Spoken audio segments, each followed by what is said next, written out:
I got another question. So because you said that based off of that match with Punk, you had problems with Tony. So, whatever, what were those problems? If you can talk about them, and did that lead to you eventually leaving the company? I don't know I don't know what actually resulted in me leaving the company. I know that when I signed with them, it was a 3-year deal, but the numbers weren't right. Right. So I agreed to a 1-year deal. And to be honest, at that time, so not only was I released from WWE, but my older brother passed away from a overdose within the same month. Like, sorry to hear that. I didn't know where I was working. My wife and I were engaged at that point, going to get married, and like, just having some security in a job was like okay, yes, I want that. So I signed a 1-year deal, and my feeling was, by the end of that year, I'll prove that I'm worth more than what you were offering, and then we'll go from there.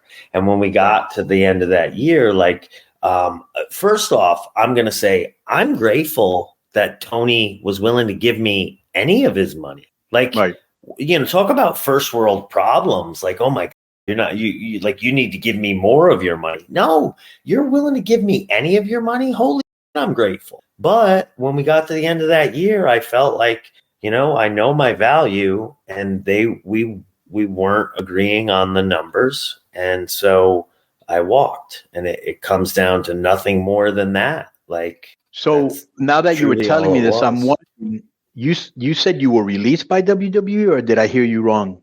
I was released by WWE in August of whatever the year was prior to me going to AEW. That's weird, because you were doing so good there. Was there an issue or something, or I don't know?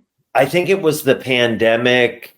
So what I believe really kind of killed the Undisputed Era was the direction we were going after the fourth War Games with Pat McAfee was to continue. Oh, wasn't he going to turn you babyface or something like that? Yeah, and I think it was to go with Pat, not with Pat, but against Pat, and that would make us whatever. Right.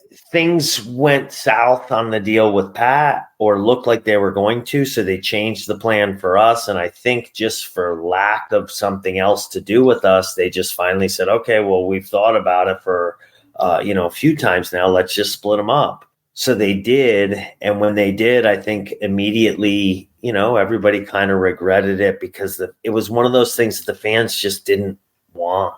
Right. Right. And, plus, you guys were so valuable. But let me ask you this, Bobby. Where is your boy? I haven't heard from him in a long time. Kyle O'Reilly. Kyle had neck surgery. And